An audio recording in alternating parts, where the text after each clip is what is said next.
everybody, Jamieleigh here with BirdTricks, and today I want to talk about my biggest advice and most important advice to new bird owners. So if you're new to birds, you've just got your first bird, this video is for you.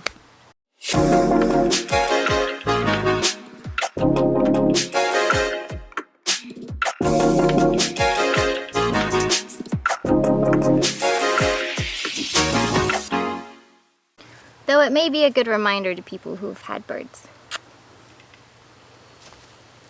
Today with me are my 3 son Conures, and yes, I can count. The other one is DETKA. I'm looking at her. So I'm sure you'll see her flying in and out of the scene. Just a big disclaimer, my birds are free flight trained, which means I've trained them to come back outside. So just a little disclaimer there, don't go taking your clipped parrot or untrained parrot outside with you. It can be really dangerous, and even the slightest wind can make a clipped bird be able to fly miles.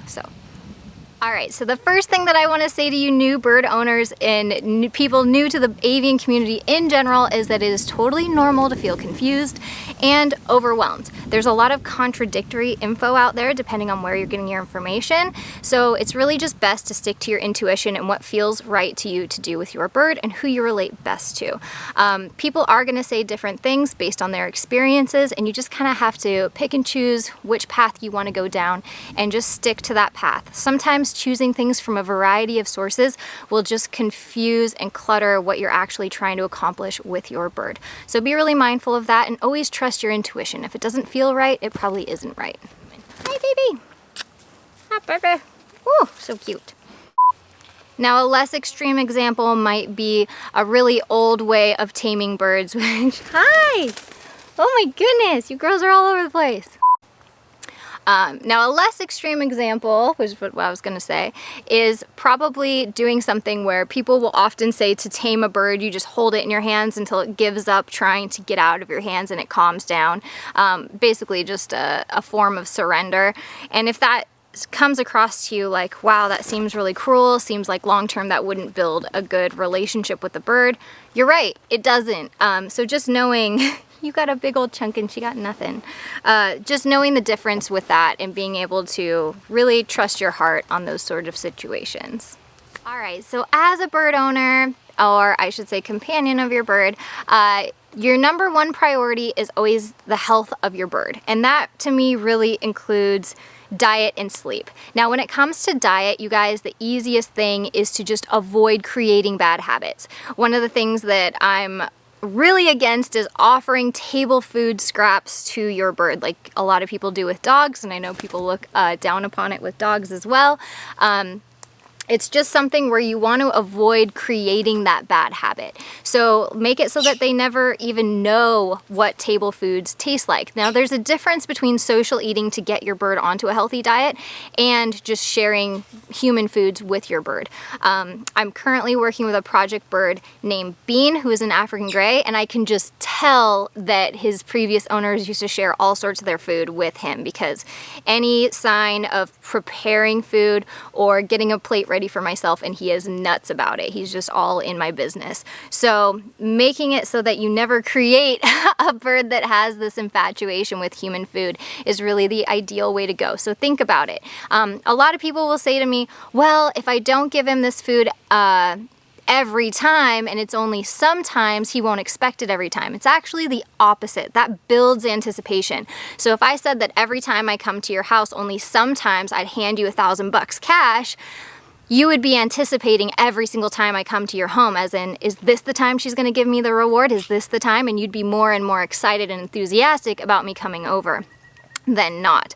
So just keep that in mind, that those sorts of things can really work against you and build anticipation when you think that you are doing a different thing.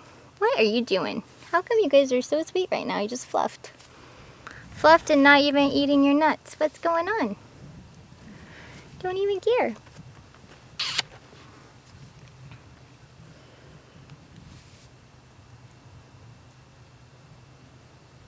Why are you guys all baby mode? You guys are acting like babies, but everybody's gonna be like, how old are those girls? These girls are like 10 years old this year. You're acting like babies. Alright, so whenever I talk about diet and sleeping habits, people tend to tune out, but it's some of the most important foundational aspects of having a bird. Making sure they get adequate sleep that's uninterrupted, not just with a cage cover in a room that a lot of chaos and like fun is going on in, but making sure that that sleep is actually adequate and really good, healthy sleep. And then also that your bird's diet is key and that it's a really healthy diet. So I will say a lot of the times when you start seeing behavioral problems or those sort of aspects, it always goes back to diet. What do you do? Good girl. Alright, I decided to add my Galah Bondi to the mix because the conures are just free flying all around the garden right now. So just so there's always a bird in the shot, we got little Bondi Boo out here. So the third thing that I want to mention is hormones. It's something that every bird owner should be aware of exists, but not something that you should always immediately blame everything on. So you never want to have the mentality of it's hormone season, I'm just going to ignore it, let it pass, and then it'll be over. Because a lot of the times what happens is we accidentally reinforce those hormonal behaviors and then they become a year-round habit. So always be aware of hormonal triggers and hormonal tendencies and what time of the year, spring and fall, hormonal tendencies tend to show up. But don't just automatically blame everything during those time periods on hormones. And there goes Phoebe. The other thing is don't be afraid to ask for advice. I know that avian forums can be super daunting, judgy. Oh, hey girly girl, it's DETKA. It was DETKA that whole time. Did you see her go? What are you doing? You're not doing much of anything. But if you can find some good ones, some safe places to ask your questions, don't be afraid to admit that you have a lack of knowledge when it comes to this stuff. And people are usually less judgy when you're able to just admit like, hey, I don't really know what I'm doing or what I'm talking about. This is a first time for me. And they can be a little bit more understanding. Hey, is that right? Yeah. Did you just poop? The other thing I want to encourage the new bird owner to do, did you drop your nut? Is to set small, achievable goals for yourself. Don't let the whole thing of this being brand new completely overwhelm you into making no progress at all. Sorry, I'm super distracted because my sun conures are just free flying all around the garden. So a great example of setting small achievable goals would be for you to have a diet goal for your bird, and say you want your bird to eat a carrot. That's the ultimate goal, is for your bird to like and eat carrots. And I would set that goal date for giving yourself 30 days because that's a very achievable amount of time. Even if life happens and you become busier than normal, you have 30 days to get your bird to eat a carrot. Now, to set small achievable steps to accomplish that, you are super distracting. Bunny Boo. You could make steps where each day you try something different, or every few days you try something different. You could serve a carrot warm, you could serve it frozen, you could serve it cut, diced, pureed, you could serve it whole as a foraging toy. Ah! Where are you going? You could serve it pureed in birdie bread. You could do social eating where you're serving yourself carrots and you're letting your bird eat some of the food off your plate. You guys see anything? Keep an eyes out. You got good eyes. You got better eyes than me. You could make a carrot popsicle. You could do carrot juice. You could make a foraging toy out of carrots. You could hide it or disguise it in other foods. You could make a carrot soup. You could make a carrot smoothie. You could serve it dried. You know, there's all these different ways to serve your bird a carrot and to find a way to get your bird to like it. Excuse me, Pacey McPacerton. What is going on with you? Alright, let's have you do a little something because you are anxious to earn a nut. Do this one? Good. A little wave? Good. How about this one? You spin? Oh, it's this. Sorry. You have a different cue. My bad. Serve you a nut down there. Can you say, hey, good girl? But basically, you're giving yourself ways and ideas and creative ideas to get your bird to try a carrot. And that's through play, that's through training, that's through fun.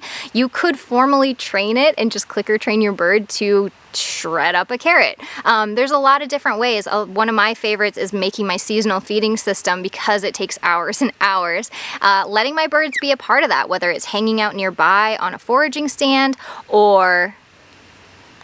Yeah. Hey, cutie. Or being part of the fun and taste testing and quality control, as I call it, just inspecting all the different foods that I'm using. That's a great way to get your bird involved in trying new foods. So there's a lot of different ways to accomplish it. Just set small achievable goals so that you can actually reach it and you feel good about making progress. Now remember, it's progress, not perfection. None of us are ever going to be 100% amazing at all aspects of parrot care. Something that you're always going to be improving upon and working on and trying to improve, because these guys are a little bit complicated to have in captivity. By a little bit, I mean a lot. The other thing for new bird owners is to make sure that you include everybody in your household in the overall care and just everything about your bird. So remember our 60-40 rule that we talk about? Birds tend to naturally pick their person and like somebody 60% more than everybody else. That's okay as long as you can keep the 60-40 balance and it doesn't become 80-20 or 100-0 for the rest of the people in the household. So we talk about that on my family-friendly parrot formula course, which is part of my beginner course and where I believe everybody should start and get started in understanding parrot behavior and how human behavior influences parrots' behavior. Correcto? Because it's really what we're doing that's anticipating or interpreting what they're doing. I don't think either of those words are really fitting right there, but you know what I'm saying? Dictates. Our behavior dictates their behavior. Yeah, that's what I was looking for. You want to do another trick? Whatcha? Oh, you're so cute. You're just the cutest.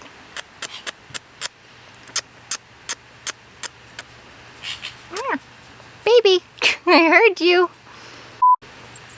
Oops, sorry. Yeah, a little pin feather. Ah, did you poop on me again? How full are you?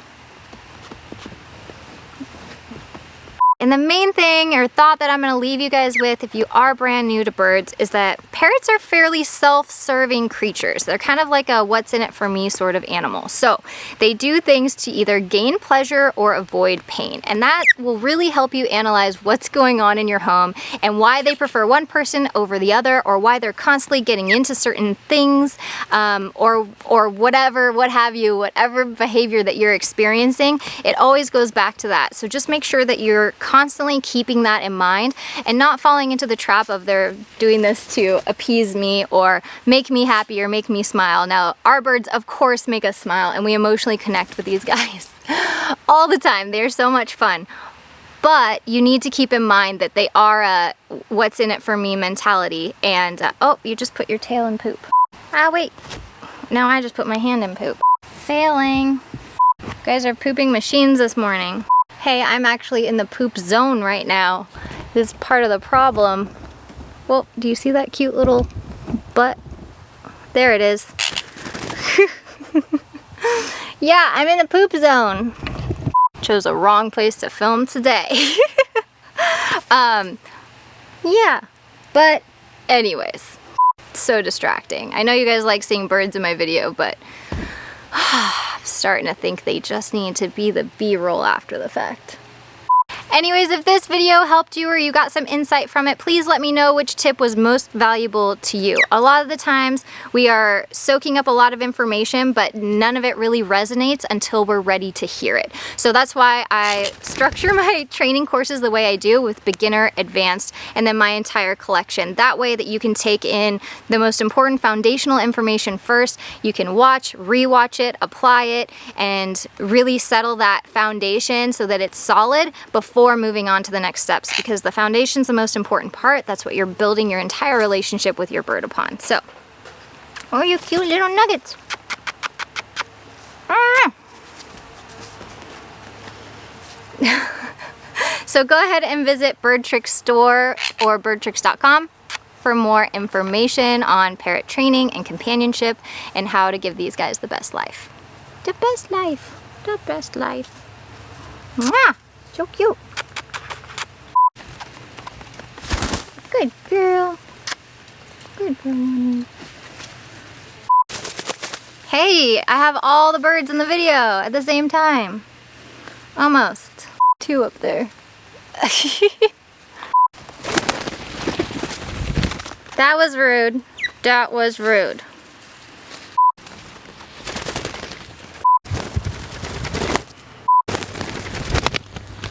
Woo,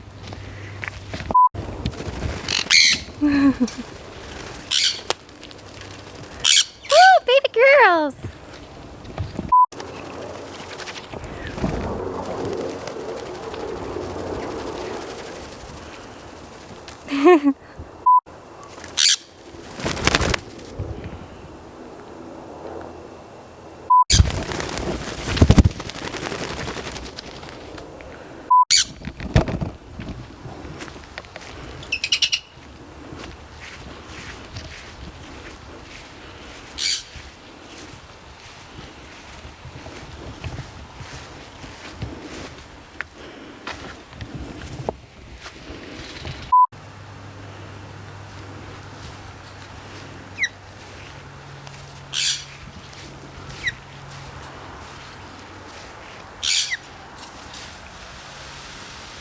Bunny Boo!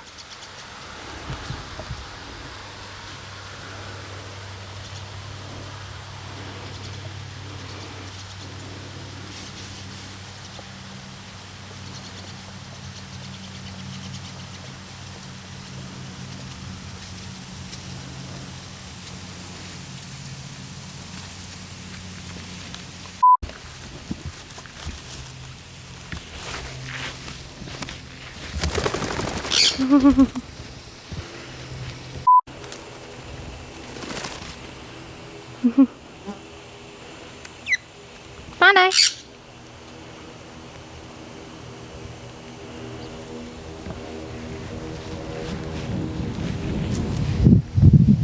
What are you doing?